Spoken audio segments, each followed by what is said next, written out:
Inside a Quick Mart convenience store in rural Georgia, 9-year-old black girl Destiny clutches a shopping basket, standing 3 feet from a heavily tattooed white biker named Marcus. Her small fingers press against the window glass in a deliberate pattern. "Help me," the silent signal, Marcus notices. His leather vest reads, "Iron Skulls MC." The pale man beside Destiny, claiming to be her uncle, watches her closely. Marcus's jaw tightens. In 15 seconds, he will make a choice that reveals a truth nobody in this store could imagine.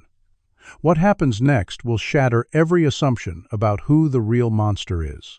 Marcus moves toward Destiny and the pale man, his boots heavy on the linoleum floor. He's 52 years old, with scars across his knuckles that tell stories he doesn't share anymore. His beard has gone gray at the edges, and his leather vest carries patches from 20 years of riding with the Iron Skulls. People usually cross the street when they see him coming. Right now, he doesn't care what anyone thinks. He stops 2 feet from Destiny and crouches down to her eye level. "Are you okay, sweetheart?" His voice is surprisingly gentle. The little girl's eyes are wide, filled with a terror that makes his chest tighten. The pale man beside her, maybe 40 years old, with thinning hair and nervous energy radiating from every movement, immediately steps between them. "She's fine. We're just shopping." The man's voice is too loud, too defensive. Marcus stands slowly, his 6'3" frame unfolding until he towers over the stranger. "I wasn't talking to you. I was talking to her." The man's face flushes red. "She's my niece. We're family. This is none of your business." Marcus looks past him to Destiny. The child is wearing clothes that don't fit right. Her pink shirt has a stain on the collar, and her jeans are too short, exposing ankles covered in dirt. Her sneakers are falling apart, the soles separating from the fabric. And there, on her thin wrists, are bruises. Dark purple marks that look like fingerprints. Marcus's blood goes cold. "Is that true, honey? Is this your uncle?" Destiny opens her mouth, but no sound comes out. The man grabs her shoulder. "Tell him, sweetie. Tell this man we're family." His grip tightens and Destiny winces. Other customers in the store are starting to notice now.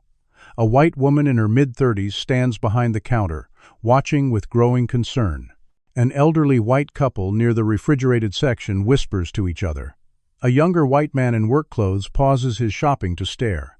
Marcus can feel their judgment settling on him like a weight. He's the outsider here, the dangerous-looking biker interrupting what appears to be a family shopping trip. The clerk moves closer. "Sir, is there a problem?"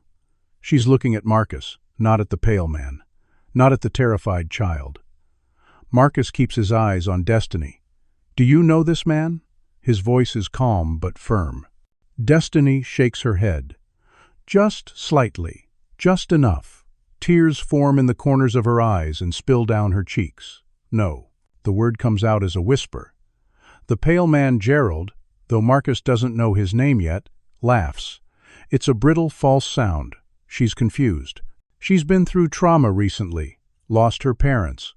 "I'm taking care of her now." Marcus notices something. Gerald's free hand keeps moving to his jacket pocket, checking something, making sure it's still there. "What's in your pocket?" Marcus's tone hardens. "Nothing. Just my wallet. Show me." The clerk interrupts. "Sir, you need to stop harassing this family. If you don't leave them alone, I'm calling the police." Marcus doesn't take his eyes off Gerald. "Call them, please. Call them right now." Because something is very wrong here. Gerald's expression changes. The fake concern melts away for just a second, replaced by cold calculation. Then it's back, the worried uncle routine. "This man is scaring my niece. Look at her. She's terrified." He gestures to Destiny, who is indeed shaking. But Marcus knows she's not scared of him. The clerk reaches for the phone behind the counter. An older customer, a white man with kind eyes, speaks up. "Ma'am, maybe we should wait and see what's going on." That little girl did say no. The clerk hesitates, her hand on the phone. Marcus presses forward. Those bruises on her wrists. "How did she get those?" Gerald fumbles. "She fell. At the playground." Kids get hurt all the time. When did she fall? Yesterday. Where? At the park, near our house. Which park? What's the address? Gerald's story is starting to crack. He stumbles over details. The store has gone quiet except for the hum of the refrigerators. Marcus takes a step closer. I'm going to ask you one more time. What's in your pocket? Before Gerald can answer, Marcus moves. It's not aggressive, not quite, but it's fast. He grabs Gerald's arm as the man tries to back away. Gerald's jacket falls open, and Marcus reaches into the pocket. His fingers close around plastic, zip ties. At least 6 of them, the thick, industrial kind. And underneath those, a roll of duct tape. Marcus pulls them out and holds them up for everyone to see. The store goes dead silent. Want to explain why you're carrying restraints while shopping with a child? Marcus's voice cuts through the quiet like a blade. Gerald's face drains of color. Those are for work. I fix equipment. What kind of equipment? I do maintenance. Appliances. Marcus doesn't believe him for a second. He looks at the clerk. Call the police. Now. Not because of me, because of him. The clerk finally picks up the phone, dialing with shaking fingers. Gerald makes his move. He grabs Destiny's hand and yanks her toward the door. We're leaving. You're all crazy. Marcus blocks their path, his arm shooting out to stop them. You're not taking her anywhere. The younger customer in work clothes moves to help, positioning himself near the exit. Gerald is trapped. His eyes dart around the store, looking for escape routes. There are none. The clerk is on the phone with dispatch, explaining the situation. There's a white man, a black child, and a biker. They're having some kind of altercation at the Quick Mart on Route 47. The dispatcher asks questions. The clerk describes what she's seeing. Dispatch says officers are at least 20 minutes away. It's a rural area, spread thin. 20 minutes. Gerald hears this and something changes in his eyes. He has time to manipulate, time to escape. He switches tactics, his voice rising. This man attacked me. He grabbed me. You all saw it. He's part of some biker gang that targets kids. I've read about this. They take children, and nobody believes the victims because bikers stick together. It's sick. He's putting on a performance now, playing to the crowd. Some of the customers look uncertain again. Bikers are dangerous. Everyone knows that. Marcus can feel the tide turning against him once more. Gerald continues. My niece is traumatized. Her parents just died in a car crash last week. I'm all she has left. This monster is trying to take her from me. Check my ID. Check hers. You'll see we're family. Marcus looks at Destiny. Is that true?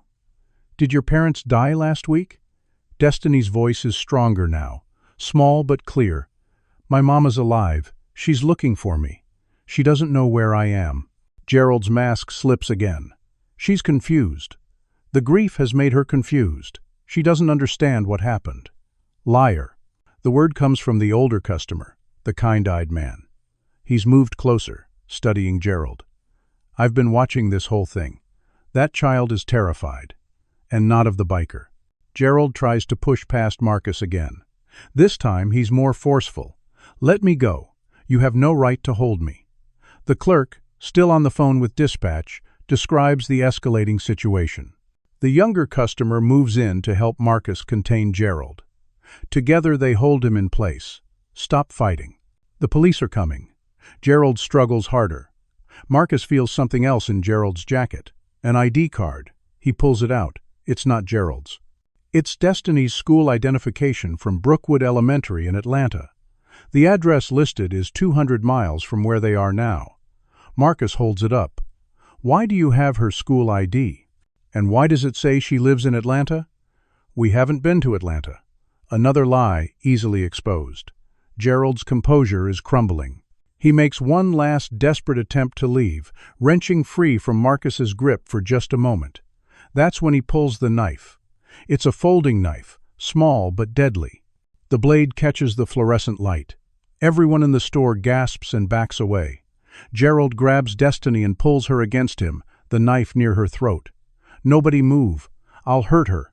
I swear to God I'll hurt her. Destiny screams. Marcus freezes. The clerk drops the phone. The other customers scatter toward the back of the store. Gerald backs toward the door, dragging Destiny with him. "Stay away from me. All of you. He's not the bumbling uncle anymore. He's cold now. Calculated. His true nature revealed. This is who he really is. Someone capable of anything." Marcus holds up his hands. "Okay. Okay. Just don't hurt her. Let her go and you can leave. Nobody has to get hurt." Gerald laughs. "You think I'm stupid? The second I let her go, you'll tackle me. No, she's coming with me. And if anyone follows, she dies." He reaches the door, pushes it open with his back. The bell above it chimes, absurdly cheerful. Marcus has seconds to make a choice. Let Gerald take Destiny and call the police, hope they catch him before he disappears. Or risk Destiny's life by acting now. He sees the little girl's face, sees the hope dying in her eyes, sees her accepting that no one is going to save her. That's when Marcus moves. Marcus lunges forward just as Gerald clears the threshold. His shoulder hits Gerald's midsection like a battering ram, and they both crash through the doorway onto the pavement outside. The knife skitters across the concrete, spinning away. Destiny breaks free from Gerald's grip and runs back into the store, stumbling behind the counter where the clerk immediately wraps her arms around the sobbing child. Marcus and Gerald hit the ground hard. Gerald is stronger than he looks. Desperation gives him power. He throws a wild punch that connects with Marcus's jaw, snapping his head to the side. Stars explode in Marcus's vision, but he doesn't let go. They roll across the parking lot, trading blows. Marcus's knuckles split open against Gerald's cheekbone. Gerald gets his hands around Marcus's throat and squeezes. Marcus can't breathe. His vision starts to narrow. He brings his knee up hard into Gerald's ribs. Once, twice. Gerald's grip loosens. Marcus gasps for air and throws Gerald off him. They both scramble to their feet. Gerald tries to run for his vehicle, a white cargo van parked at the far end of the lot. Marcus catches him after 3 steps, grabbing the back of his jacket and yanking him backward. Gerald spins and they're fighting again, brutal and ugly. There's nothing choreographed about it. It's survival. Inside the store, customers watch through the windows. The younger man pulls out his phone and starts recording. The clerk is still on the phone with dispatch, shouting that there's a fight in the parking lot, that someone needs to hurry. The elderly couple holds each other, afraid. Destiny watches through her fingers, tears streaming down her face. Outside, Marcus finally gets Gerald face down on the pavement. He uses his weight to pin the smaller man, pressing his knee into Gerald's spine. Gerald writhes and curses. Marcus is breathing hard, his face bloody, but he doesn't let up. "Stay down. Just stay down." Gerald does the opposite. He bucks and twists, fueled by panic. "I didn't do anything. You're assaulting me. This is assault. You're going to prison for this." Marcus leans harder. "You had zip ties, duct tape, a knife. You were taking this child." Gerald's voice rises to a shriek. "She's mine. I'm her uncle. Check her ID. Check our records." Marcus pulls Destiny's school ID from his pocket again, the one that fell during the fight. This says she lives in Atlanta, with her mother, Nicole Matthews. "Where's Nicole, Gerald?" Gerald goes still.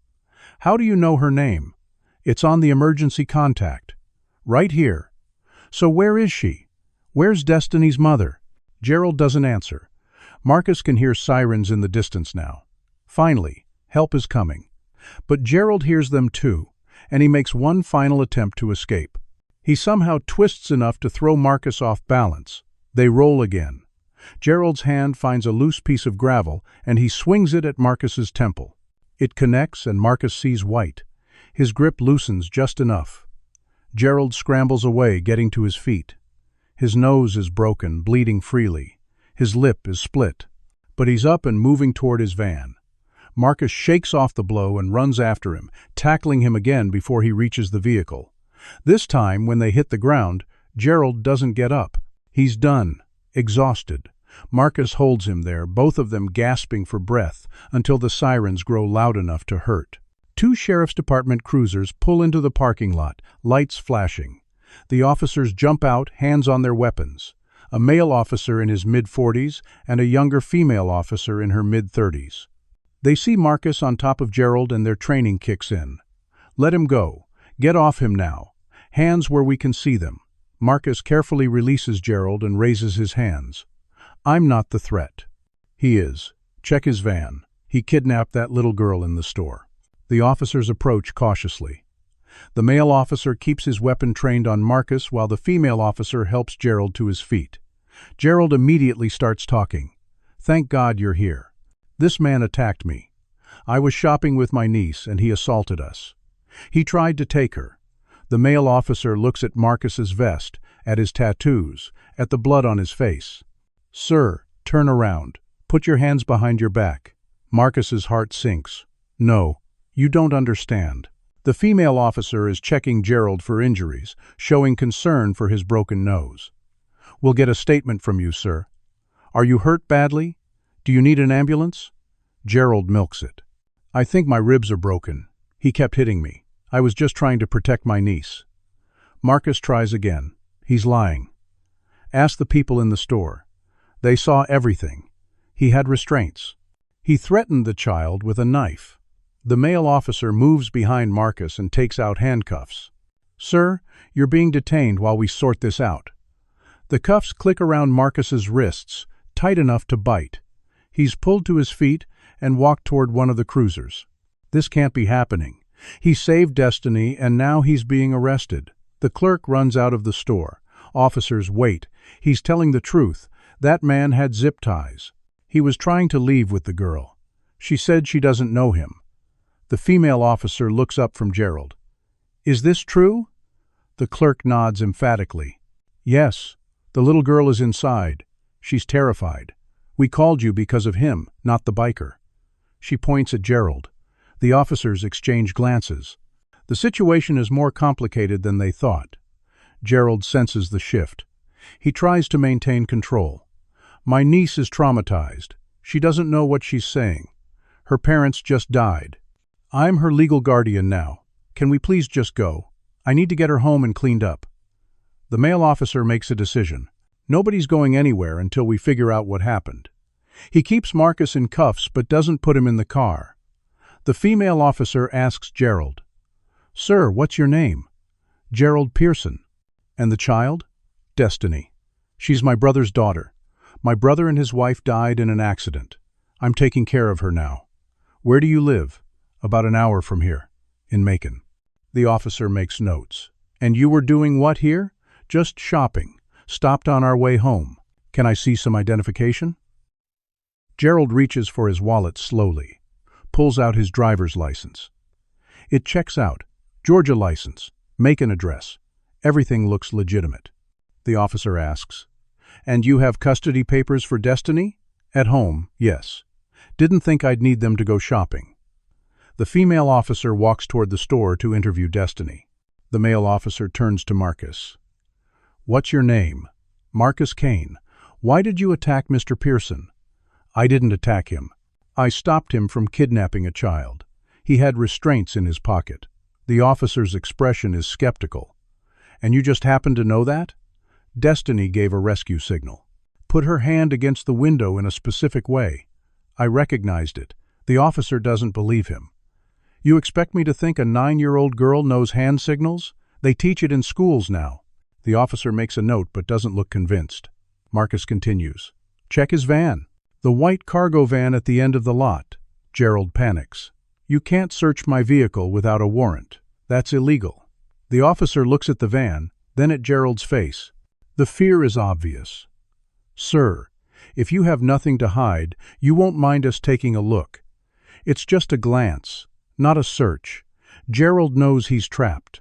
If he refuses, it looks suspicious. If he agrees, they'll find evidence. He makes a choice. Fine. Look, but I'm telling you, there's nothing in there. The officer walks toward the van, his partner emerging from the store with Destiny. The little girl won't look at Gerald. She clings to the female officer's hand. The male officer reaches the van and tries the back doors. They're unlocked. He opens them and his expression changes instantly. Oh God. He steps back, his hand going to his radio. Dispatch, this is Unit 12. I need backup at the Quick Mart on Route 47. And send a detective. Now, the female officer. What is it? Get her away from here. He points at Destiny. Don't let her see this. The female officer quickly walks Destiny back toward the store. Marcus can't see what's in the van from where he's standing, but he can see the officer's face. Whatever is inside has shaken a veteran cop. Gerald tries to run. He makes it 5 steps before the male officer tackles him. This time, Gerald is the one in handcuffs. You're under arrest. You have the right to remain silent. Gerald thrashes.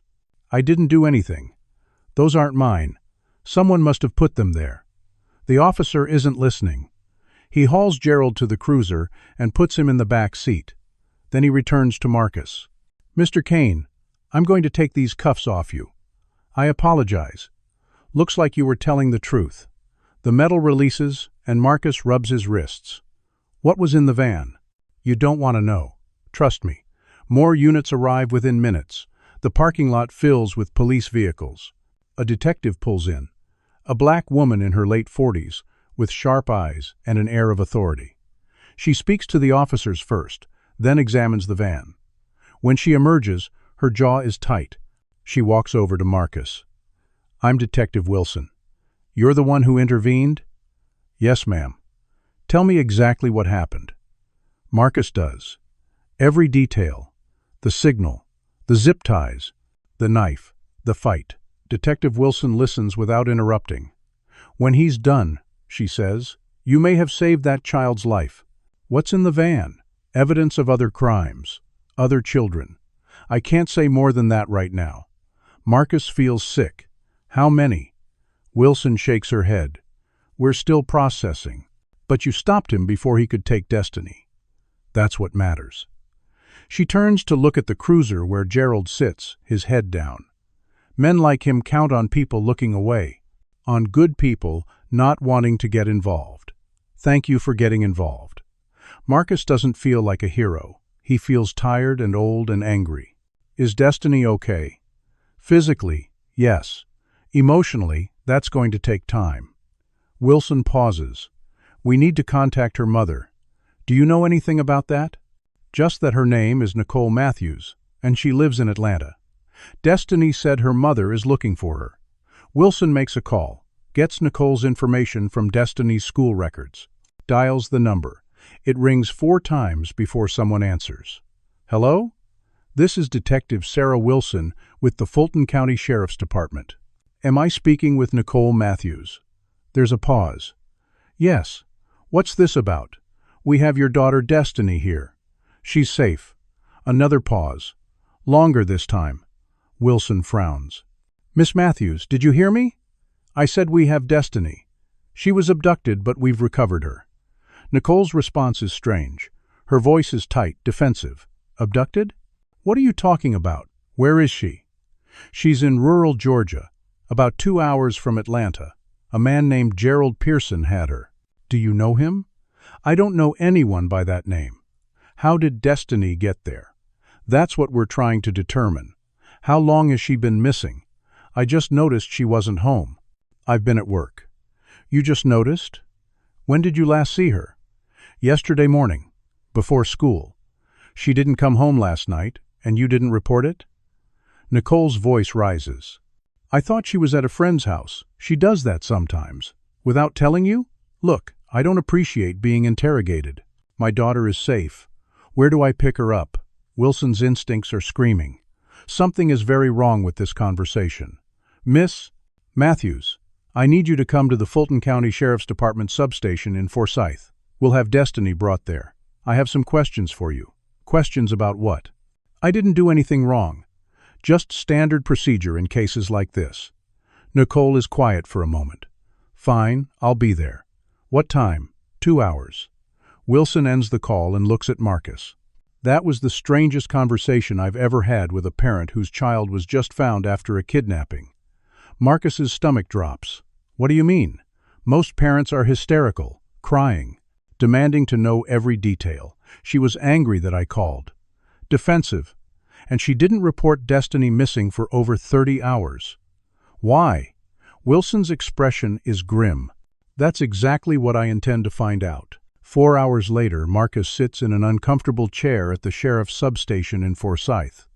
He didn't have to stay. Detective Wilson told him he could leave after giving his statement. But he can't, won't. Not until he knows Destiny is okay. The little girl is in a room down the hall with a social worker, being examined by a doctor. They're checking for injuries, for signs of abuse. So far, physically, she's okay. Bruises on her wrists from Gerald's grip. Dehydration. Hunger. But nothing worse. Nothing permanent on her body. Her mind is a different story. Marcus can hear her crying sometimes through the walls. The sound tears at him. He gets coffee from a machine that dispenses something brown and bitter. Drinks it anyway. The detective has been in and out, coordinating with other agencies. The FBI is involved now. Gerald's van contained evidence of crimes in multiple states. They've identified 6 potential victims so far from photographs. 6 little girls. All of them black. All between 8 and 11 years old. Gerald targeted them specifically. Hunted them. The full scope of his crimes is still emerging, but it's worse than anyone initially thought. Marcus can't stop thinking about Destiny's hand against that window. If he hadn't seen it, if he hadn't known what it meant, if he'd looked away like everyone else. He pushes the thought down. He did see it. That's what matters. The station door opens and a woman walks in. She's white, early 30s, dressed in business casual clothes. Her hair is pulled back in a neat ponytail. She's pretty in a sharp, cold way. She approaches the front desk. "I'm Nicole Matthews. I'm here about my daughter." The desk sergeant directs her to Detective Wilson's office. Marcus watches her walk past. She doesn't look like a mother who's been terrified for 30 hours. She looks annoyed, inconvenienced. Wilson greets her and they disappear into an office. Marcus can't hear what they're saying, but he can see through the glass partition. Nicole sits with her arms crossed. Her body language is defensive. Wilson is asking questions, taking notes. The conversation goes on for 20 minutes. Then Wilson stands and leaves the office, closing the door behind her. She approaches Marcus. "Something's not right." "What do you mean?" "That woman has no idea what school Destiny goes to. Couldn't tell me the name of a single friend. Doesn't know her teacher's name. When I asked about Destiny's father, she said he's not in the picture. But when I asked Destiny earlier, she mentioned someone named David. Nicole claims David is just a friend, but Destiny said he lives with them." Wilson rubs her temples. "I've dealt with a lot of parents in crisis. This isn't that. This is something else." Before Marcus can respond, a young officer approaches Wilson with a file. "We got the warrant for the phone records." "For Pearson?" "Yes, ma'am. And there's something you need to see." Wilson takes the file and flips it open. Her face goes pale. "Oh, no." "What?" She shows Marcus, even though she probably shouldn't. He's not law enforcement, but she seems to trust him. The records show text messages between Gerald's phone and another number. The messages span 3 weeks. They're discussing Destiny specifically, her schedule, her routine, where she'd be vulnerable, and they're discussing money, $15,000. Wilson traces the other number. It's registered to Nicole Matthews. Marcus feels his blood turn to ice. She sold her? Wilson's voice is hard. That's what it looks like. We need to confirm, but the evidence is pretty clear. She arranged for Gerald to take Destiny, for money. Marcus can't process it. What kind of mother does that? Wilson has seen a lot in her career. Seen the worst of humanity, but even she looks shaken. I'm bringing her in for questioning. Real questioning. And I'm getting Destiny away from her. She walks back to the office. Marcus watches through the glass as Wilson confronts Nicole with the evidence. He can't hear the words, but he can see Nicole's face. The color drains from it. She starts shaking her head, denying. But Wilson keeps showing her papers, phone records, bank statements, the deposit that hit Nicole's account 2 weeks ago. $15,000. From an untraceable source. Nicole's defenses crumble. Her hands go to her face. She's crying now, but Marcus doesn't feel sympathy. She sold her daughter. Wilson opens the office door and signals to 2 officers. They enter and inform Nicole she's under arrest. Nicole starts screaming. I didn't know what he was going to do. I thought he just wanted to help her. He said he could give her a better life. I couldn't afford her anymore. I was desperate. The excuses pour out. Each one worse than the last. Wilson's voice cuts through the hysteria. You sold your daughter to a predator. You took $15,000 and handed her over. Nicole sobs. I didn't know he was like that. He seemed nice online. We talked for weeks. He said he just wanted a daughter. He couldn't have kids of his own. Online where? The dark web. A forum. Wilson's expression hardens. You went on the dark web and found someone to take your daughter, and you thought that was okay? Nicole has no answer. The officers handcuff her. She tries to resist, struggles. Calls for Destiny. Baby, I'm sorry. Mama's sorry. Please. Destiny emerges from the examination room, the social worker holding her hand. She sees her mother in handcuffs, sees her being arrested. The little girl stops walking. Her eyes go wide. Mama? Nicole reaches for her. I love you. I'm so sorry. I didn't mean for any of this to happen. Destiny's voice is small. You wanted him to take me? Nicole crumbles. I didn't have a choice. I was broke. We were going to lose the house. David said it was the only way. Wait. Wilson holds up her hand. David? Who's David? Nicole realizes she's said too much, tries to backtrack. He's just my boyfriend. He didn't have anything to do with this. Destiny speaks up, her voice stronger. David lives with us. He told Mama she should get rid of me, said I was too expensive, that I was ruining everything. Wilson looks at Nicole. Where is David now? I don't know.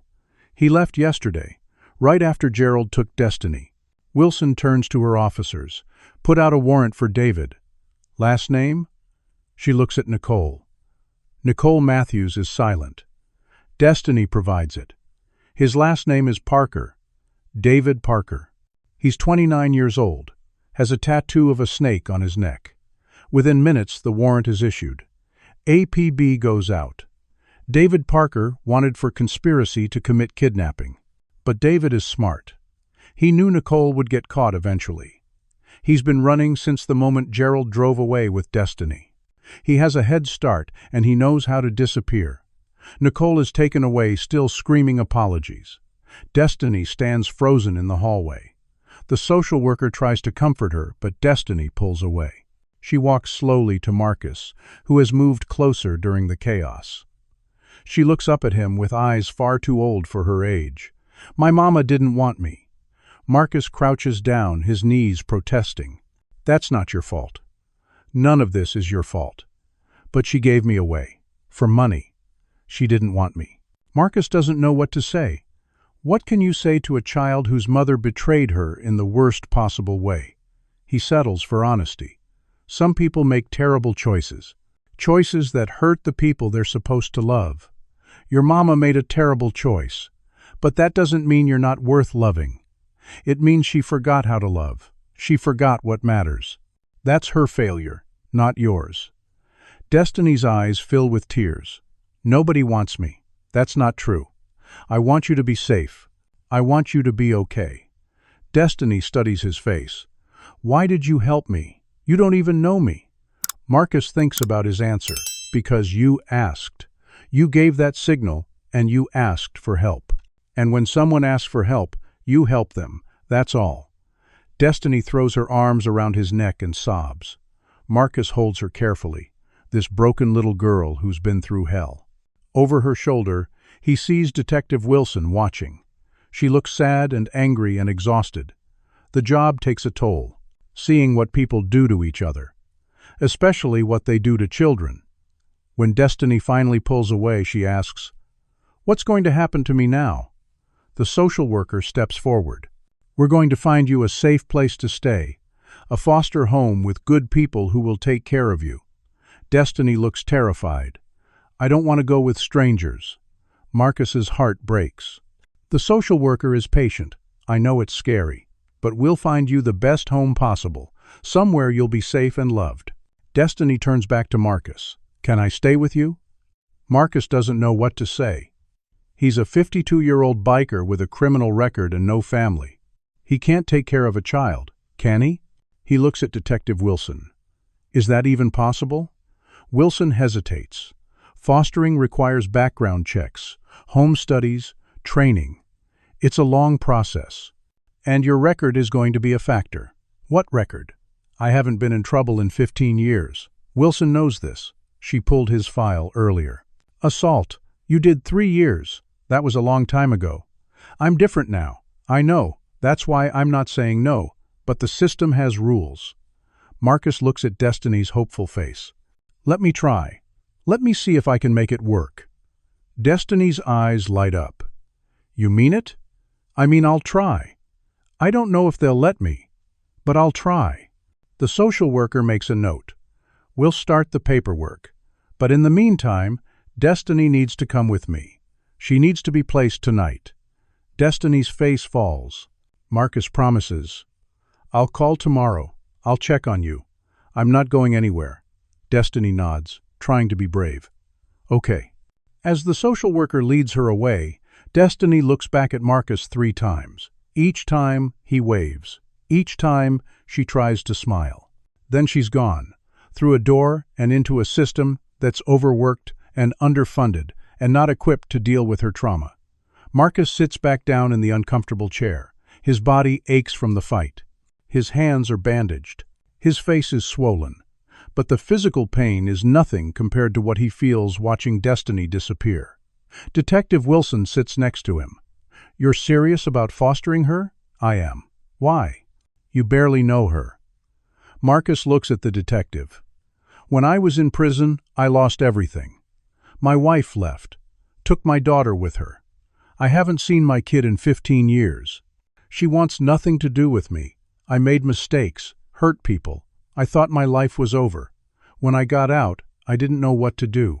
The club gave me purpose, gave me a reason to stay straight. We do charity work, help kids, try to give back. But it always felt like it wasn't enough, like I could never make up for what I'd done. Today, in that store, when Destiny asked for help, something changed. I saw her, really saw her, and I knew I had to act. I had to be better than I was 15 years ago. If I can give her a chance, a real chance at a good life, then maybe I can forgive myself.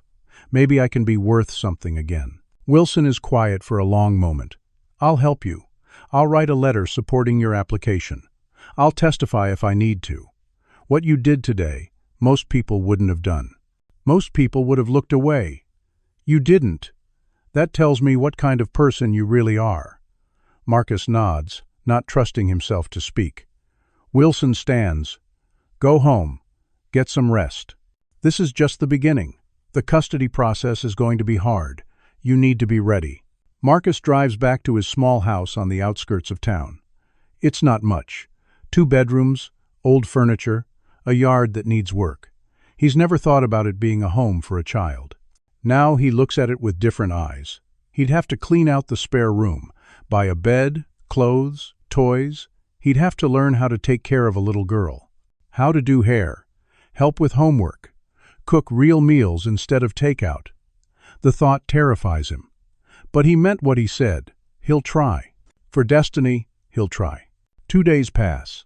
Marcus fills out paperwork. So much paperwork. Background checks, financial statements, references. He calls in favors from his brothers in the Iron Skulls. They all agree to be character witnesses. Tell the social workers that Marcus is solid, reformed, a good man who made mistakes but learned from them.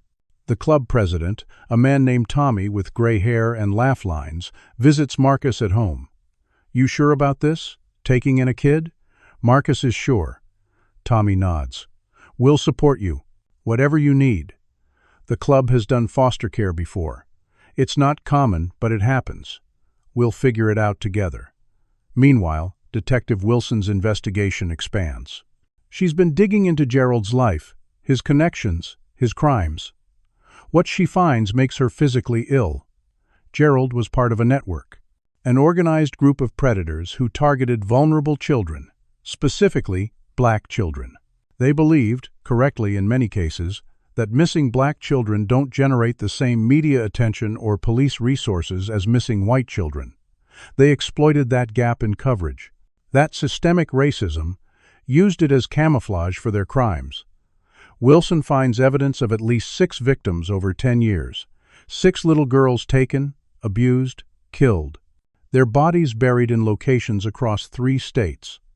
The FBI is excavating sites now. Each discovery adds another layer of horror. But there's more. The communications on Gerald's computer reveal he wasn't working alone. He had partners, people who helped him identify targets, people who helped him dispose of evidence. And one of those people is David Parker, Nicole's boyfriend, the man who convinced her to sell Destiny.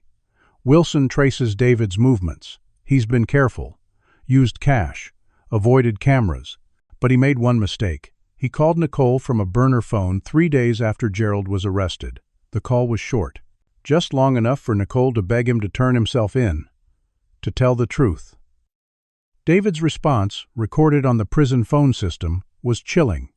"You did this to yourself. You wanted the money. Don't try to drag me down with you." Then he hung up. Wilson uses that call to triangulate his location, a motel in Alabama, near the Florida border. She coordinates with local police. They raid the motel at dawn.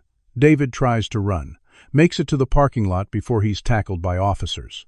He's arrested, brought back to Georgia, charged as an accomplice to kidnapping, conspiracy, and child endangerment.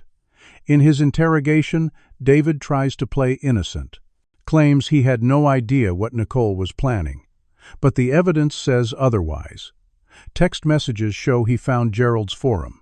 He initiated contact. He negotiated the price. He convinced Nicole it was the right thing to do. He was the architect of Destiny's nightmare.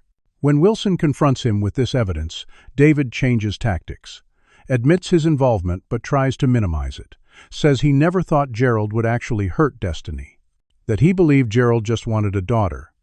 The lie is transparent. Wilson doesn't believe it for a second. "You sold a child to a predator. You knew exactly what you were doing." David's lawyer advises him to stop talking. But David can't help himself, tries to justify it. "We needed the money. Nicole was going to lose her house. We were desperate." Wilson leans forward. "So you sold a 9-year-old child." David has no answer. The interrogation ends. David is held without bail. His trial will come later. Right now, Wilson is focused on building the case, making sure both David and Nicole spend the rest of their lives in prison. She visits Nicole in jail. Nicole has deteriorated, lost weight. Her eyes are hollow. She won't stop crying. "Detective, please, I need to see Destiny. I need to tell her I'm sorry. You're never seeing Destiny again. But I'm her mother. You gave up that right when you sold her." Nicole breaks down completely. "I didn't know what else to do. David said it was the only way. We owed money. Bad people. They were going to hurt us." Wilson has heard every excuse. None of them matter. There are resources for people in debt. Shelters. Programs. Legal bankruptcy. You had options. You chose the worst one. What about Destiny's father? Does he know about any of this? Nicole shakes her head. "I don't know who her father is. It was a one-night thing. I never told him I was pregnant." Wilson makes a note. "So Destiny has no other family?" "My parents are dead. I'm an only child. So is David. So Destiny is alone." Nicole realizes the full impact of what she's done. Her daughter has no one, no family, no support system, nothing. Just a system that's already overwhelmed, and a stranger who wants to help but might not be allowed to. Meanwhile, Marcus gets a call from the social worker. Her name is Jennifer. She's kind but realistic. "Mr. Kane, I've reviewed your application. Your background check came back." Marcus holds his breath. "And? You have a criminal record. Assault. You served 3 years. Yes. Can you tell me about that?" Marcus has told this story before, but never to someone with this much power over his future. "It was 15 years ago. I was married, had a daughter. We lived in Florida. There was a man in our neighborhood.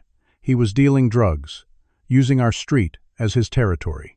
One day, he threatened my wife. Said if I didn't let him use our garage for storage, he'd hurt my family.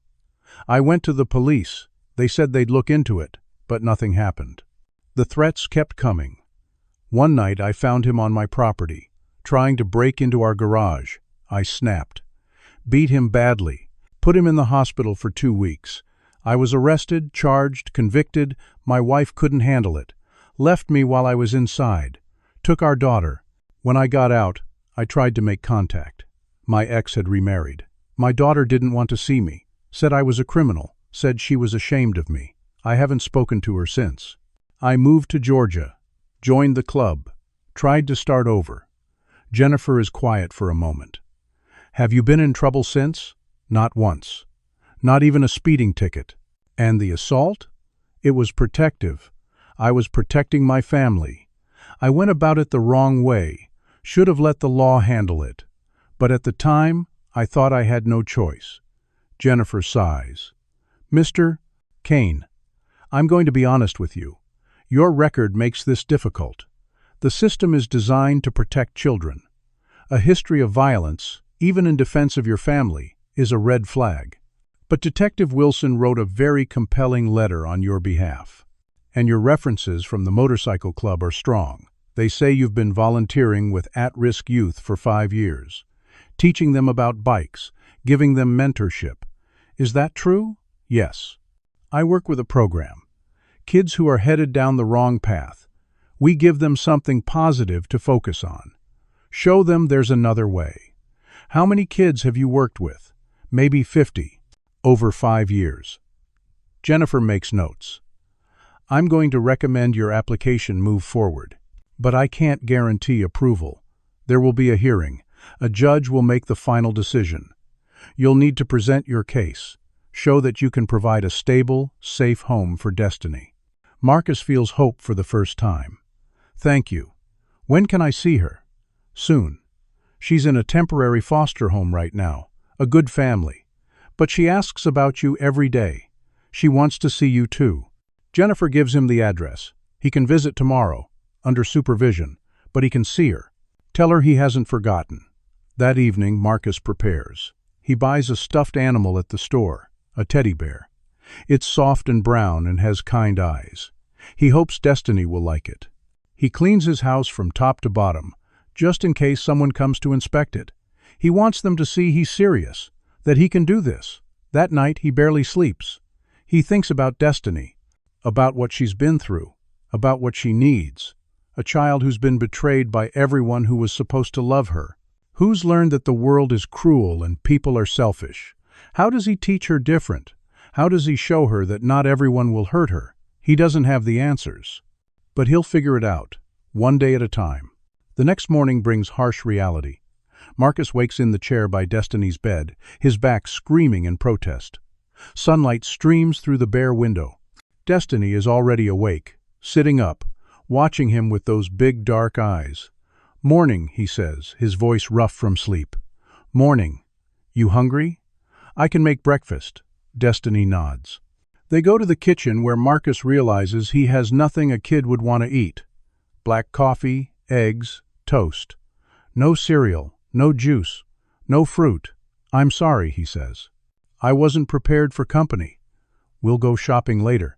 Get you whatever you like." "Eggs are fine," Destiny says quietly. She's too polite, too used to not asking for things. Marcus makes breakfast while Destiny sits at the small kitchen table, her feet not reaching the floor. They eat in silence, the weight of everything unsaid hanging between them. A knock at the door interrupts them.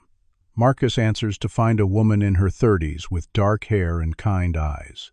She introduces herself as Carmen Rodriguez, the social worker assigned to oversee the emergency placement. She's come for the first check-in. Marcus lets her in. Carmen does a quick walkthrough of the house, taking notes, asking questions. She's professional but not unkind. When she sees the empty guest room where Destiny slept, she frowns. "This isn't going to work long-term," she says. "A child needs more than just a bed." "I know," Marcus agrees. "We're going shopping today." Getting her set up properly. Carmen interviews Destiny privately, making sure she feels safe, that she hasn't been harmed. When they emerge, Carmen tells Marcus that Destiny seems okay, but clearly traumatized. No surprise there. "You have an appointment this afternoon," Carmen reminds him. "Parenting classes. 3 hours. Don't miss it." Marcus nods. After Carmen leaves, he and Destiny get in his truck. It's old, a beat-up Ford with leather seats and a motorcycle decal on the back window. Not ideal for a kid, but it's what he has. They drive to Target, where Marcus lets Destiny pick out clothes, shoes, bedding, whatever she wants. She's hesitant at first, choosing the cheapest options, but Marcus encourages her to get what she actually likes. By the time they're done, the cart is full of purple sheets, stuffed animals, clothes in her size, school supplies, toiletries. At the checkout, the total makes Marcus wince, but he pays without complaint. He's been saving for years, living frugally. This is what the money was for, even if he didn't know it until now. Back at the house, they spend the afternoon transforming the guest room. Marcus hangs curtains. Destiny arranges her stuffed animals on the bed. He puts up a small bookshelf she picked out and helps her organize her new clothes in the dresser. By the time they finish, the room looks lived in. Homey. It looks like a child's room. "This is yours," Marcus tells her, "for as long as you need it." Destiny touches the purple comforter with tentative fingers. "Thank you." At 2 o'clock, Carmen returns to watch Destiny while Marcus goes to his parenting class. It's held at the county building, a fluorescent-lit room full of folding chairs. He's the only person there by court order. Everyone else is pregnant or partnered, preparing for babies. The instructor, a cheerful woman named Beth, doesn't bat an eye at his appearance. She welcomes him warmly and launches into material about child development, communication strategies, discipline techniques. Marcus takes notes diligently. Some of it he knows instinctively. Some of it is foreign. All of it he absorbs like his life depends on it.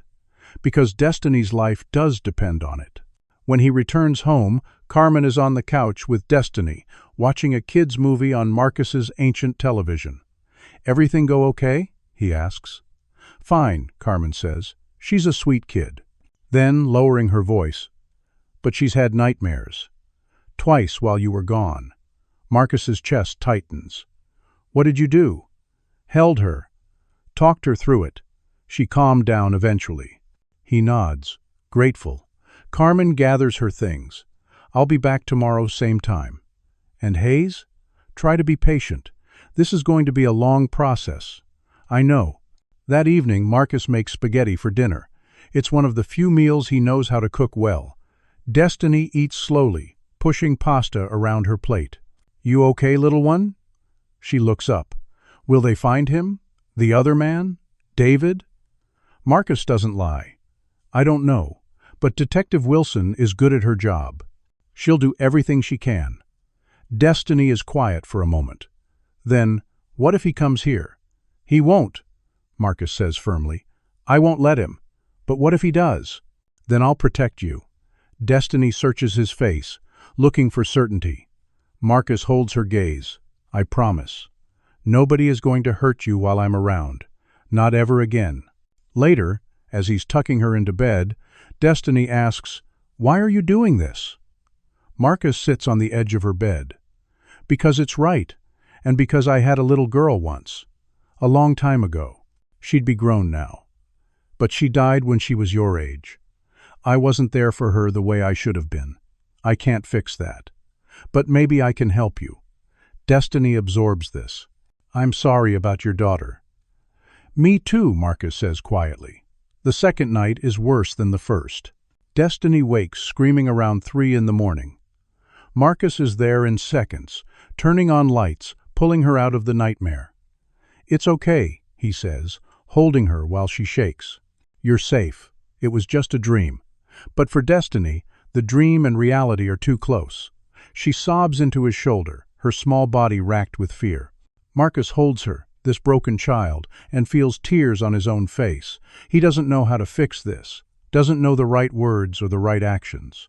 He just knows he has to be here, has to keep showing up. The next day, Detective Wilson calls. They still haven't found David Brennan. He's using cash, avoiding cameras, staying off the grid. But they're closing in, have leads in Alabama. Marcus tells Destiny none of this. Doesn't want to scare her more than she already is.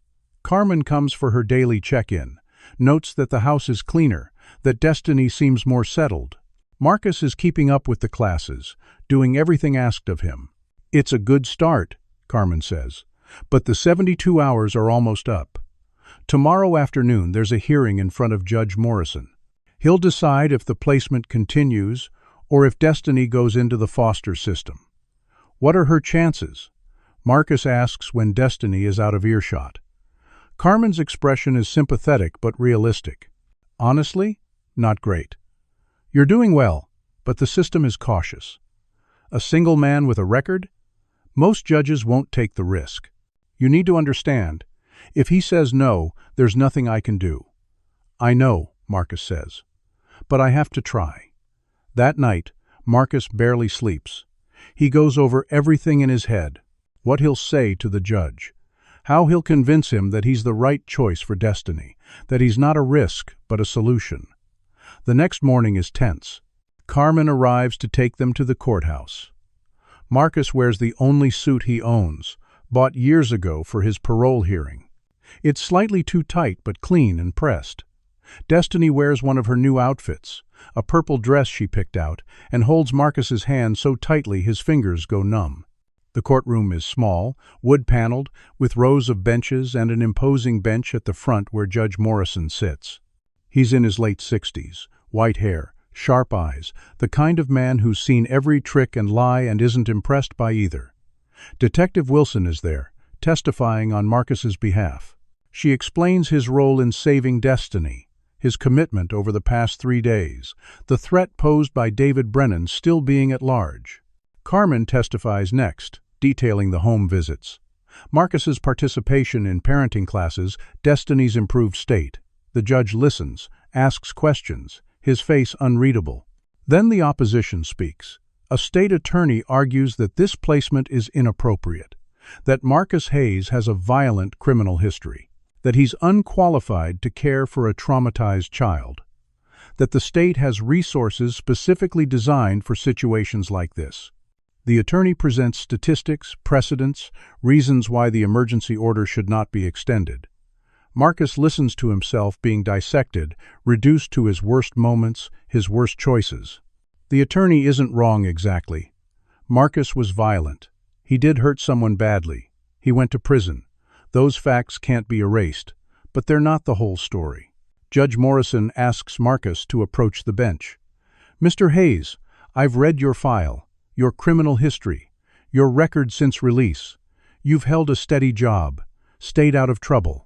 That's commendable. Yes, sir, Marcus says, but he's not finished. You understand my concern. Placing a vulnerable child with a convicted felon sets a precedent I'm uncomfortable with. No matter how noble your intentions. I understand, sir. But with respect, that little girl has been failed by everyone who was supposed to protect her, her mother, the system, even strangers who saw her distress and ignored it. I didn't ignore it, and I won't fail her. Judge Morrison studies him.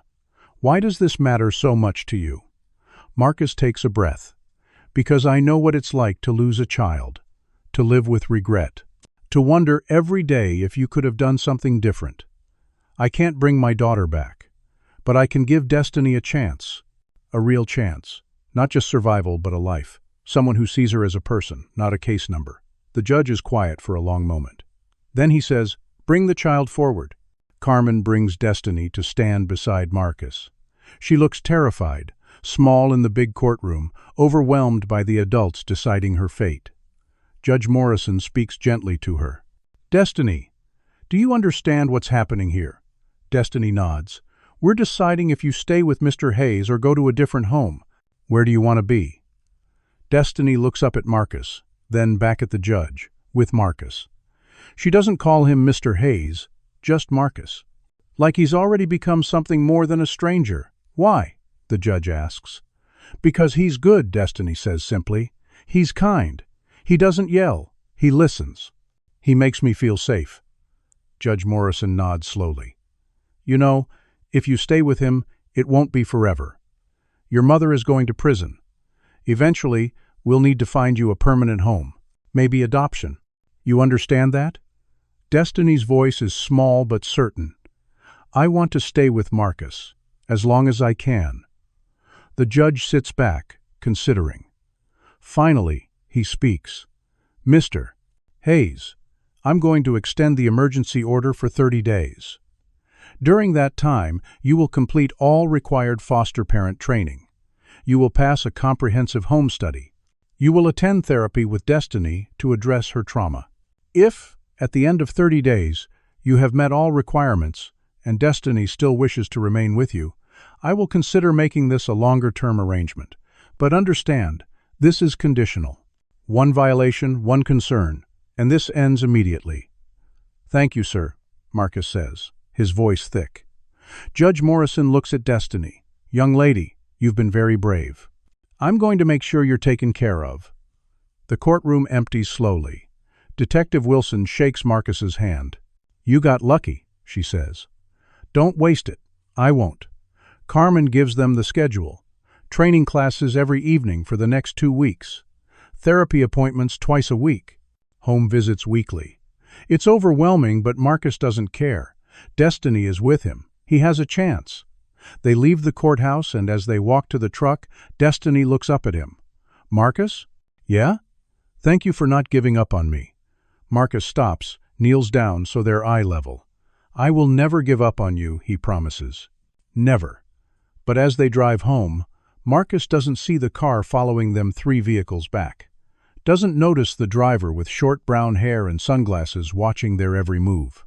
David Brennan has found them, and he's not done yet. The first week of the 30-day extension passes in a blur. Marcus falls into a routine he never imagined having. Wake at 6, make breakfast, get Destiny ready for the temporary online schooling Carmen arranged. Afternoons are therapy appointments, parenting classes, homework. Evenings are dinner, quiet time, bedtime stories read from books he's never touched before. It's exhausting and terrifying, and the best thing he's done in 15 years. Destiny is slowly opening up. The nightmares still come, but less frequently. She talks more, smiles occasionally, even laughs once when Marcus burns grilled cheese sandwiches and the smoke alarm goes off. Small moments that feel like miracles. Carmen's weekly visit in week 2 is positive. "You're doing well," she tells Marcus. "Better than expected. The home study is progressing. Your background checks came back clean, except for the prior conviction which we already knew about. If you keep this up, Judge Morrison might actually approve permanent placement." Marcus doesn't let himself hope too much. He's learned that lesson. But he keeps working, keeps showing up, keeps being present for Destiny in ways no one was present for his own daughter. The therapy sessions are hard. Dr. Yolanda Harris, a black woman in her 40s who specializes in childhood trauma, works with both of them together and separately. She explains that Destiny is dealing with complex trauma. Abandonment by her mother. Abduction. The knowledge that she was sold like property. It will take years to process, Dr. Harris warns. And she'll need consistency, a stable environment. People who won't leave. "I'm not leaving," Marcus assures her. "I'm here for however long she needs me." During their joint sessions, Destiny talks about her life before the abduction. Her relationship with Nicole was always strained. She felt like a burden. Nicole would tell her she was too needy, too demanding. When David moved in, it got worse. He openly resented her presence, called her names, made her feel unwanted in her own home. Destiny learned to make herself small, to ask for nothing, to believe she didn't deserve better. Marcus listens to this and feels rage at Nicole, at David, at a system that let a child be treated this way. But he channels that rage into action. He makes sure Destiny knows she's wanted, that she deserves good things, that her needs matter. He tells her every day that she's important, valuable, loved. At first, she doesn't believe him. But slowly, with repetition, with consistency, the message starts to sink in. Dr. Harris also works with Marcus on his own trauma. The loss of his daughter Sarah, the guilt he carries, the fear that he's not good enough to care for Destiny. "You can't protect her from everything," Dr. Harris tells him. "You can't prevent all pain, but you can be there when pain comes. You can be the safe place she returns to. That has to be enough." Marcus tries to make it enough. But there's something nagging at him, a feeling he can't shake, like they're being watched. He notices a car on their street that doesn't belong, sees the same vehicle at the grocery store parking lot when they shop. He tells himself he's being paranoid, but his instincts, honed by years of living rough, tell him otherwise. In week 3, Detective Wilson calls with an update. They've tracked David Brennan to Mississippi. Almost caught him at a motel in Biloxi, but he slipped away. He's running out of resources, though. Only a matter of time before they get him. Marcus wants to believe her, but that night he locks every door and window in the house, checks them twice, sleeps with his cell phone beside him and a baseball bat under the bed. Destiny notices his tension. "Are you scared?" she asks. "Just being careful," he says. "It's my job to keep you safe."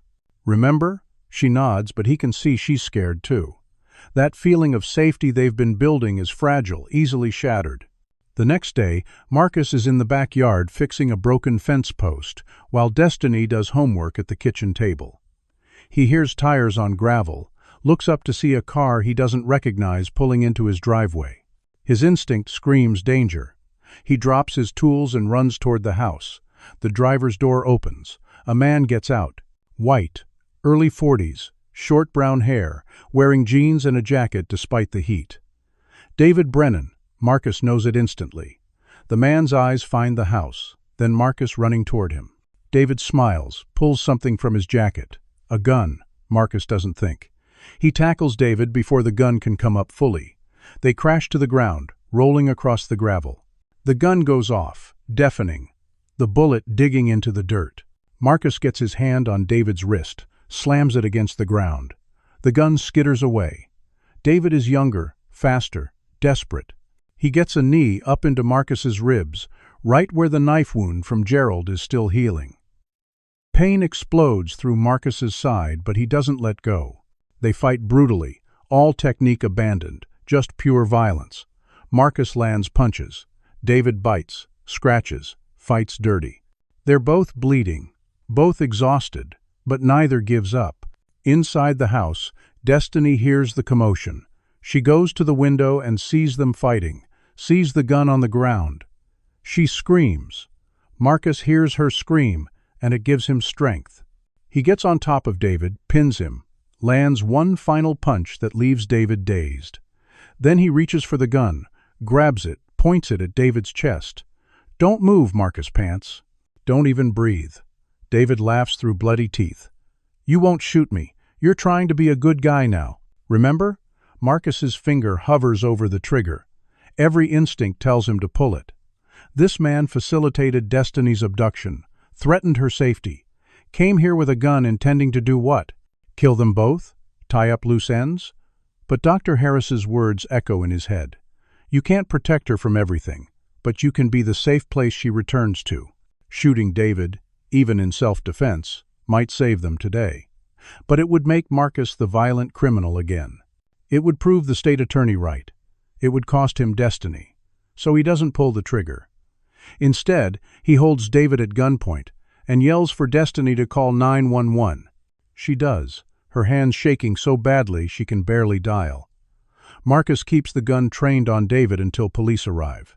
3 squad cars, sirens wailing, officers with weapons drawn. They see Marcus holding the gun and order him to drop it. He does immediately, raises his hands. The officers arrest David first, cuffing him roughly while reading his rights. Then they turn to Marcus, questioning what happened. Carmen arrives within 30 minutes, alerted by the police dispatch. She's frantic, checking on Destiny, trying to understand what happened. Detective Wilson shows up next, her face grim. "Hayes," she says, pulling him aside. "Tell me everything." Marcus explains. David found them, came with a gun. They fought. Marcus disarmed him and held him until police arrived. Wilson listens, takes notes, then nods. Self-defense. Clear cut. You did the right thing not shooting him. Would have been justified, but complications. Marcus nods, exhausted. Is it over? Is Destiny safe now? Wilson looks toward the squad car where David sits, bloodied and cuffed. With him in custody, yeah, she's safe. But Hayes, there's something you need to know. What? We searched David's car, found a laptop, files, communications with others. This wasn't just about Destiny. He and Nicole were part of a larger network, trafficking information about vulnerable children. Gerald was one client. There are others. Marcus feels sick. How many others? We don't know yet. Could be dozens. We're building a case, but it's going to take time. Carmen approaches, her expression conflicted. Mr. Hayes, we need to talk about what happens next. Marcus tenses. What do you mean? Today's incident, a violent confrontation at your home, a gun. Carmen lists these like items on a checklist. The judge is going to hear about this. He's going to have concerns about Destiny's safety in your care. But I protected her, Marcus argues. David came here. I stopped him. I know, Carmen says gently. But the system doesn't always see it that way. They might decide that the threat found you because of your connection to this case, that Destiny would be safer somewhere less visible. No, Marcus says firmly. No, she stays with me. Carmen looks sympathetic but uncertain. It's not up to me. There will be a hearing. Tomorrow, probably. The judge will decide. Destiny has been listening from the porch. She runs to Marcus, wraps her arms around him. Please don't make me leave. I want to stay with Marcus. Carmen kneels down. Sweetie, nobody's making any decisions right now. We're just being careful. Marcus looks at Detective Wilson, desperate. Tell them this wasn't my fault. David would have found her anywhere. At least here, I was able to stop him. Wilson nods slowly. I'll testify to that. And Hayes, you did good today. You kept your head, didn't do anything stupid. That counts for something. But as the day stretches into evening, as crime scene techs process his property and social workers whisper in corners and police take statements, Marcus feels control slipping away. He did everything right, and it still might not be enough. That night, Destiny can't sleep. Marcus sits with her, the door open, a light on in the hallway. What if they take me away? She asks. They won't, Marcus lies. The judge knows you're safe here. You promise? Marcus wants to promise. Wants to guarantee her that they'll stay together, that she'll never be abandoned again. But he's learned the hard way that some promises can't be kept. I promise I'll fight for you, he says instead. As hard as I can, for as long as it takes. Destiny seems to accept this. She falls asleep eventually, her small hand clutching his. Marcus sits there in the dark, listening to her breathe, and prays to a God he's not sure he believes in anymore. Please, don't let them take her away. Let me do this right. Let me save her the way I couldn't save Sarah. But he knows prayers aren't always answered. And tomorrow, in that courtroom, his fate and Destiny's will be decided by a judge who has every reason to say no. The hearing is set for 2 o'clock the following afternoon. Marcus barely sleeps. He's up before dawn, pacing his small kitchen, going over everything in his head. Carmen arrives at noon to drive them to the courthouse. Destiny is silent in the back seat, her face pressed against the window, watching the world go by like she's memorizing it. The courtroom is more crowded this time. Detective Wilson is there, along with several other officers who responded to yesterday's incident. Dr. Harris has been called to testify. Even Jennifer from the convenience store has come, having heard about the hearing through local news. The state attorney is the same one from before, a stern woman in her 50s named Patricia Gorman. She wastes no time presenting her case.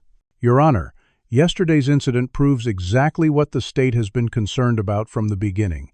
Mr. Hayes, through no fault of his own perhaps, has attracted danger to his doorstep.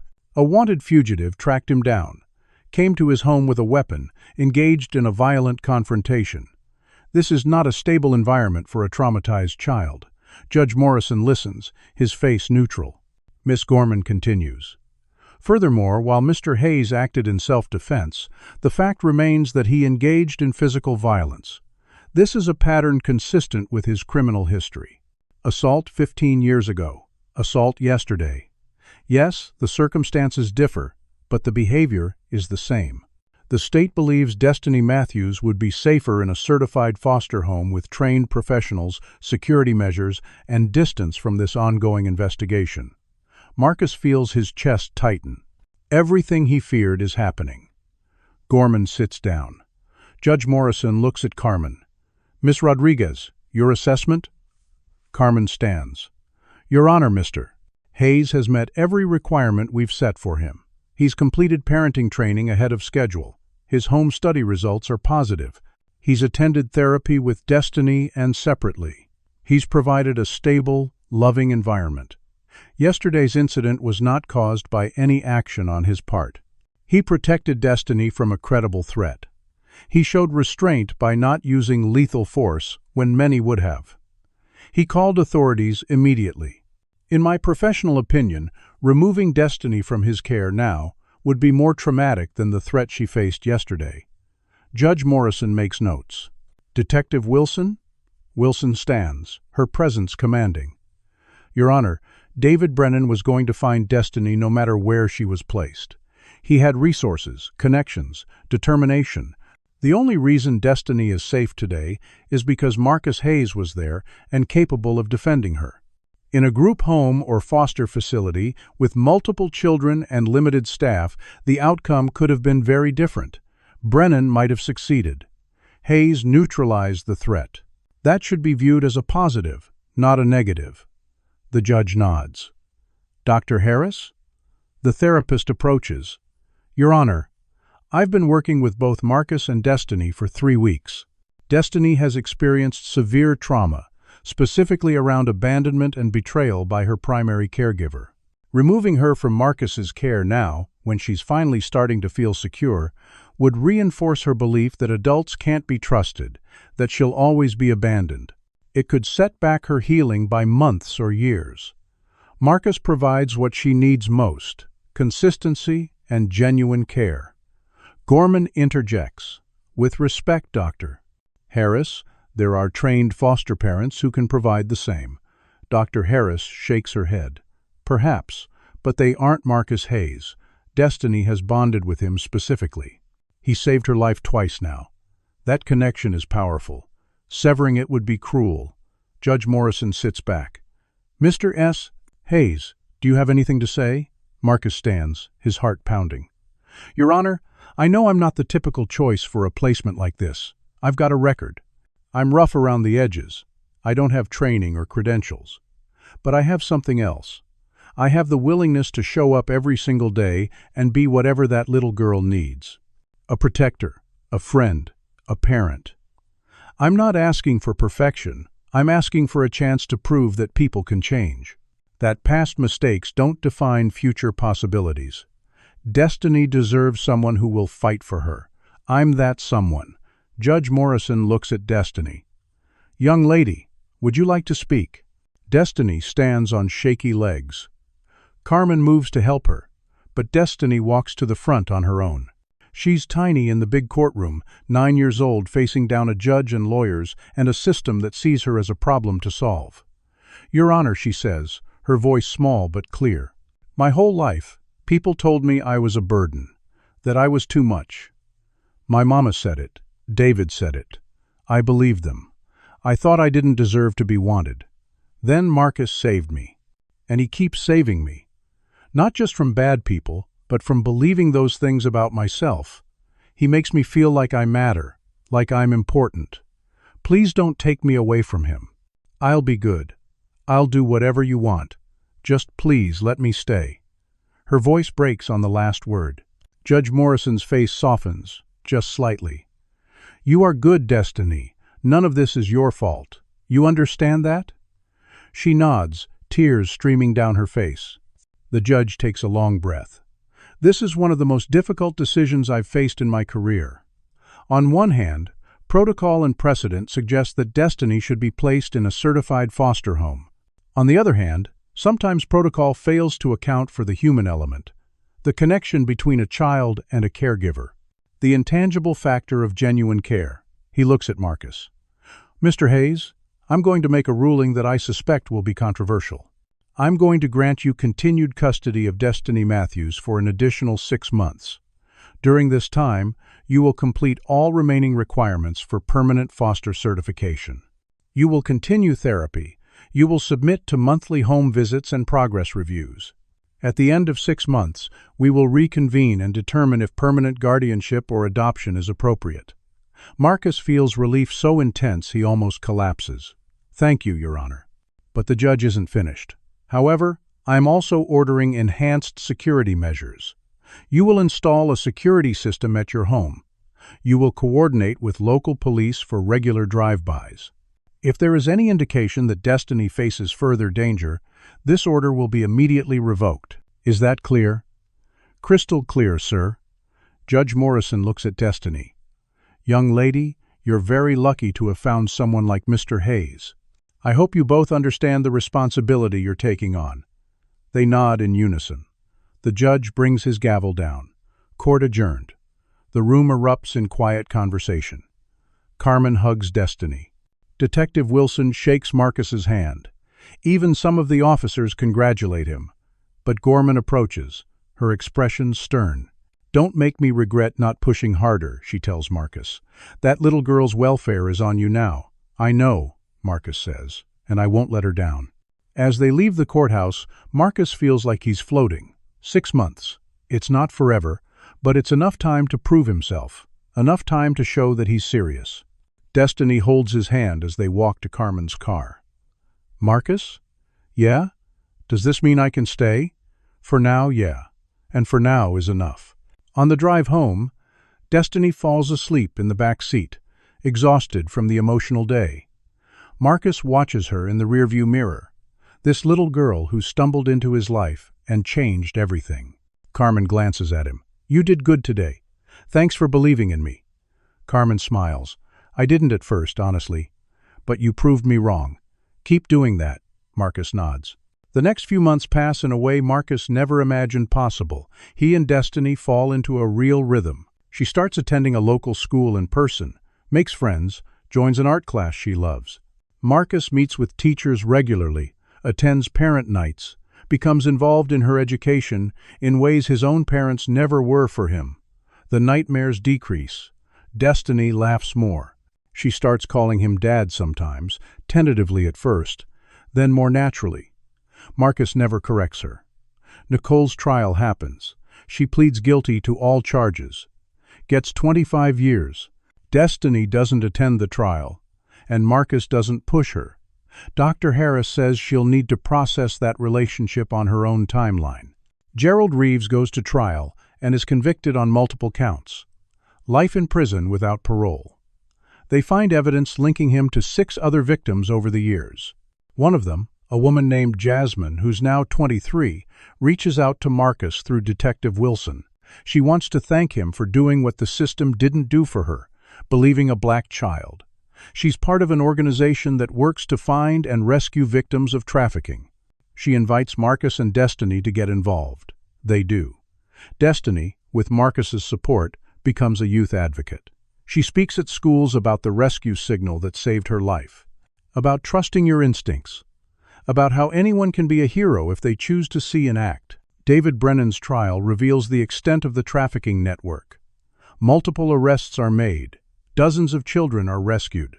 The case becomes national news. Marcus and Destiny's story is part of it. News outlets want interviews.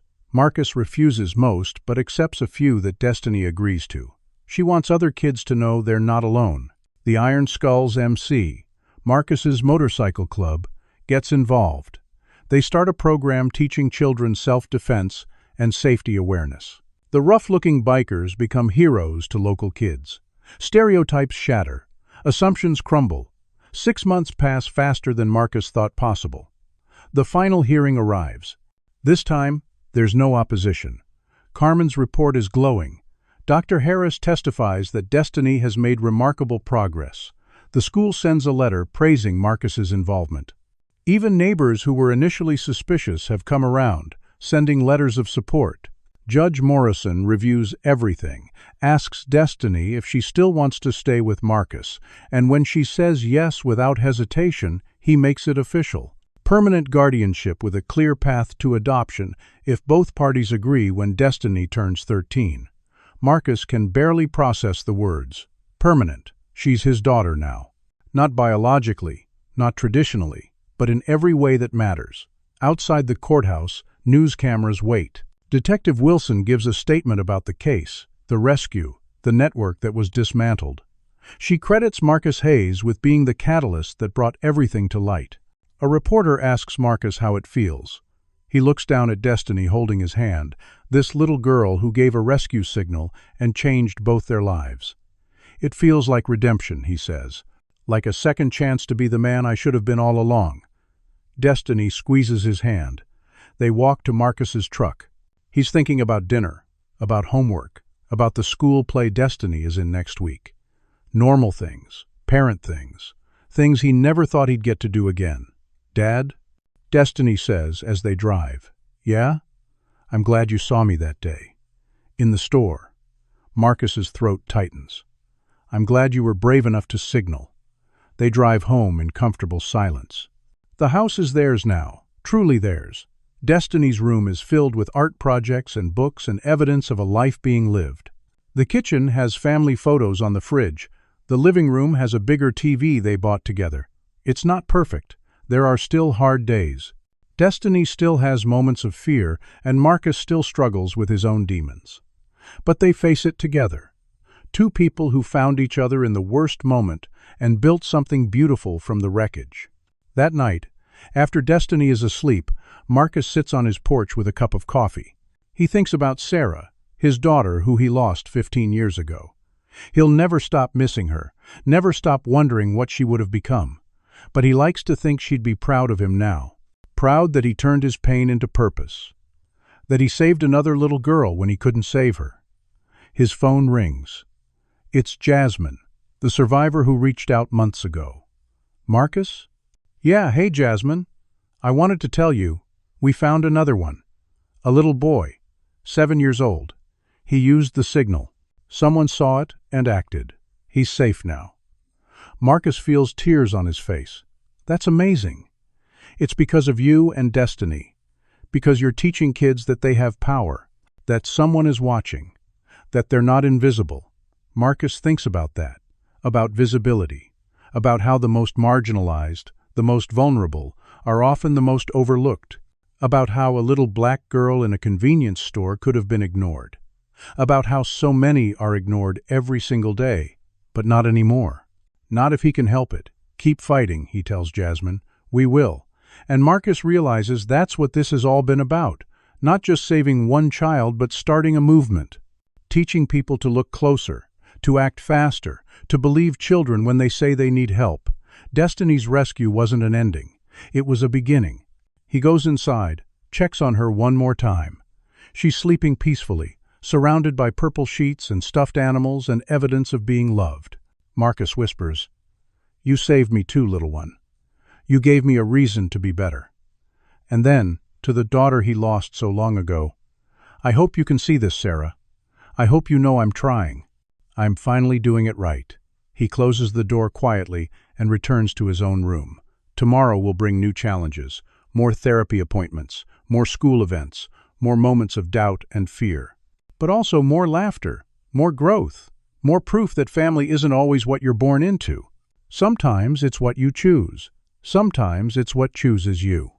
Marcus falls asleep thinking about rescue signals, about how one small gesture can change everything, about how the most unlikely hero might be exactly who someone needs, about how love, real love, transcends every boundary society creates, and about how sometimes the person you save ends up saving you right back. 1 year later, Marcus stands in the community center, watching Destiny teach a room full of children the rescue signal. Her voice is confident now, strong in ways it wasn't when he first met her. She's 10 years old and already changing the world. The children, ranging from 6 to 12, multiple races and backgrounds, watch her intently. She demonstrates the hand signal, palm facing out, thumb tucked in, fingers folded down over the thumb. It looks innocent, casual, but to someone watching, someone who knows, it's a cry for help. If you're ever in danger, Destiny tells the group, if someone has you and you can't speak, you can use this. Someone will see, someone will help, you are never alone. Marcus watches from the back of the room. Next to him stands Detective Wilson, who's become a friend over the past year. She's helped expand the program, brought in resources, connected them with other organizations. This is incredible, Wilson says quietly. Look at what you two have built. It's not me, Marcus says. It's her. She's the one with the courage. You gave her the platform, Wilson counters. You gave her safety and stability, and the confidence to use her voice. That's everything. The class ends.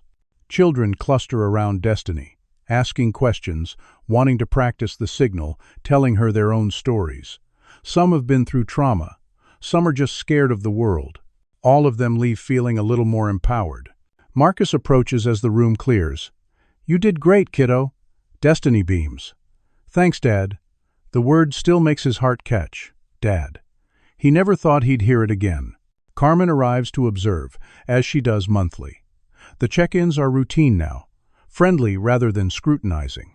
Marcus has exceeded every expectation. The adoption paperwork is in process. By Destiny's 11th birthday, it should be final.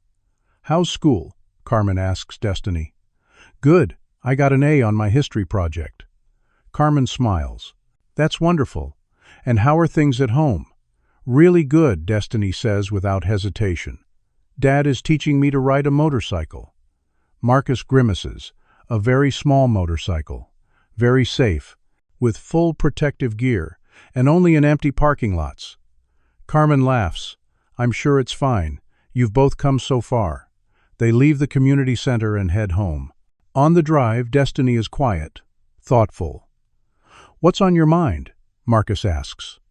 She hesitates, then says, I've been thinking about my mom. Marcus's hands tighten on the steering wheel. Okay, what about her? Do you think she ever really loved me? Or was I always just a burden to her? Marcus pulls into a parking lot and turns to face her. This is the conversation he's been dreading. The one where he has to be honest without destroying her. I think, he says carefully, that your mom had problems. Addiction, bad choices, bad people around her. I think maybe she loved you in her own broken way, but she wasn't capable of showing it properly. That doesn't excuse what she did. Nothing excuses that. But it also doesn't mean you were unlovable. It means she was unable to love anyone, even herself. Destiny processes this. Do you think I'll ever want to see her? Maybe, Marcus says. Maybe not. Either way is okay. That's your choice to make when you're ready. She nods. I'm not ready now. I know, and there's no rush. Destiny looks at him with those dark eyes that have seen too much. I'm glad I have you. I'm glad I have you too, little one. They drive home. The house has changed over the year. Marcus built a deck in the backyard where they have dinner on warm evenings. He planted a garden that Destiny helps maintain. The inside is filled with both their belongings now, blended together, creating something new. That evening, they have dinner with the motorcycle club. The Iron Skulls have become Destiny's extended family. These rough-looking men with tattoos and leather have adopted her as one of their own. They bring her presents, teach her about bikes, protect her fiercely. Uncle Rico, the club president, a massive Latino man with a gray beard, gives Destiny a leather vest with patches. Honorary member, he says gruffly, for being braver than most of us combined. Destiny puts it on, drowning in the adult sighs, and the room fills with applause and laughter. After the club members leave, Marcus and Destiny sit on the deck under the stars. It's peaceful, quiet, the kind of moment Marcus treasures. Dad? Yeah? Do you think Sarah would like me? Marcus's daughter, the one he lost. They talk about her sometimes now. It helps. I know she would, Marcus says, his voice thick. She'd think you were amazing. Good. Because I wish I could have met her. Me too, sweetie. They sit in comfortable silence. Then Destiny says, I want to do more. More what? More rescue work. When I'm older, I want to help find kids like me. Kids who are trapped. I want to be like Jasmine. Marcus isn't surprised. Destiny has been talking about this for months. That's a hard path. It means seeing terrible things, reliving trauma. I know, but someone has to do it, and I understand what those kids feel. I can help them in ways other people can't. Marcus looks at this little girl who's teaching him daily what strength really means. Then I'll support you. Whatever you need, training, education, resources, we'll figure it out together. Destiny smiles. Together. That word defines them now. They are together, a unit. A family built not from blood, but from choice and commitment and love. The next week, Marcus and Destiny attend an award ceremony. The city is honoring Marcus for his actions that day in the convenience store. He's uncomfortable with the attention, but Destiny convinced him to go. As the mayor presents him with a medal for civilian heroism, Marcus looks into the audience. He sees Detective Wilson, Carmen, Dr. Harris, the Iron Skulls members, Jennifer from the convenience store, even some of the teachers from Destiny's school. All these people who helped make this possible. All these people who believed when they could have dismissed. In his acceptance speech, Marcus keeps it brief. "A year ago, I was just a guy trying to get through life. Make up for past mistakes. Then I saw a little girl who needed help, and I made a choice. The easiest choice I've ever made. Help her. Everything that came after, all the challenges and changes and growth, that was harder. But worth it. Because that little girl taught me something important. Heroes aren't people who never make mistakes. They're people who choose to act when acting matters. And sometimes, the person you save ends up saving you right back." He gestures to Destiny in the front row. "She's my hero," not the other way around. The room applauds. After the ceremony, a reporter approaches, asks if she can interview them for a feature story. Marcus looks at Destiny, who nods. They sit for the interview. The reporter asks about the rescue, the custody battle, the adoption process. Then she asks Destiny, "What would you say to other children who might be in dangerous situations?" Destiny thinks for a moment. Then she says, "I'd tell them to be brave. Use your voice however you can. Make the signal. Write a note. Tell a teacher. Do something. Because someone is watching. Someone will help. You are not invisible." And to the adults, the reporter continues, "What would you say?" Marcus answers this one. "I'd say look closer. Don't make assumptions based on appearances. Don't ignore your instincts when something feels wrong. And if you see a child in distress, do something. Don't wait for someone else. Be the someone else." The reporter thanks them. The story runs the following week, going viral online. Marcus's face appears on news sites with the headline, "Biker Saves Abducted Girl, Changes System." The attention is overwhelming. Marcus's phone rings constantly with interview requests, speaking opportunities, even movie offers. He declines most of them. This isn't about fame, it's about making a difference. But he accepts some. The ones that will help spread awareness about child trafficking, about the rescue signal, about looking closer at the vulnerable. Destiny does interviews too, always with Marcus present, always with her comfort as the priority. She's poised, articulate, powerful. She tells her story not for sympathy but to educate, to prevent this from happening to others. Months turn into a year and a half. The adoption becomes final. Destiny's last name changes to Hayes. They celebrate with a small party, just close friends and family. Destiny stands in the middle of the room, wearing a purple dress she picked out, and gives a speech. "Thank you all for being here," she says. "Thank you for helping me and my dad when we needed it. A year and a half ago, I was scared and alone. I thought nobody cared. Then Marcus saw me. Really saw me. And he didn't look away." She turns to Marcus, tears in her eyes. "Dad, you gave me everything. A home, a family, a future. You taught me that I matter, that I deserve to be loved. I promise I'll make you proud." Marcus is crying openly now.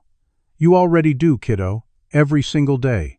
They hug, this father and daughter who found each other in the worst circumstances and built something beautiful. The room applauds through tears. Later that night, after everyone leaves, Marcus and Destiny sit on the deck again. Their tradition. She leans against him, comfortable and safe. "Dad? Yeah? I'm happy." Those 3 words mean everything. "I'm happy too, little one." They sit under the stars, father and daughter, survivor and protector, 2 people who proved that family is what you make it. The story could end here. Happy ending achieved. But the truth is, there is no ending. Just continuing. Just the next day, and the next challenge, and the next opportunity to choose love over fear. Marcus and Destiny continue their advocacy work. The Rescue Signal program expands to schools across the state, then the nation. Other survivors join them. A movement grows. Children are saved. Predators are caught. Systems improve, slowly but surely. Destiny grows up strong and determined. She goes to college, studies social work and criminal justice. She becomes exactly what she promised, a rescuer, someone who finds the lost and brings them home. Marcus grows old watching her thrive. He never remarries, never has other children. Destiny is enough, more than enough. She is his redemption, his purpose, his proof that people can change. When Destiny turns 23, the same age Sarah would have been, she comes home for a visit. They sit on that same deck, older but unchanged in the ways that matter. She tells him about her latest case, a successful rescue of 3 children from a trafficking ring. Tells him the first thing she taught them was the signal. Marcus listens, proud beyond words. "You know," she says, "I've been thinking about that day in the convenience store." "Yeah?" "I've thought about it a lot," Marcus admits. "What if you hadn't seen me? What if you'd ignored it like everyone else did?" Destiny shakes her head. "But you didn't. That's the point. You chose to see. You chose to act.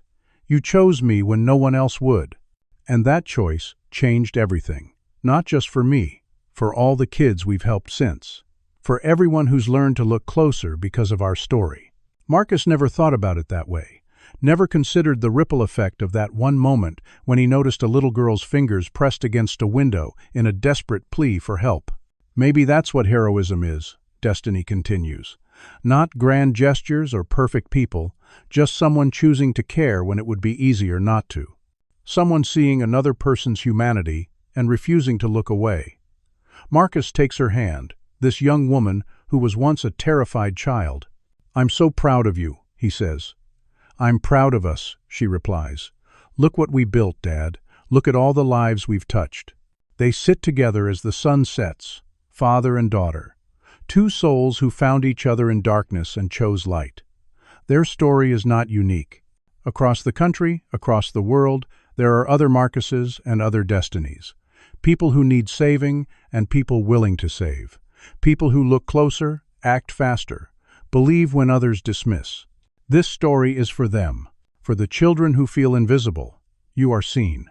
For the adults who wonder if one person can make a difference. You can.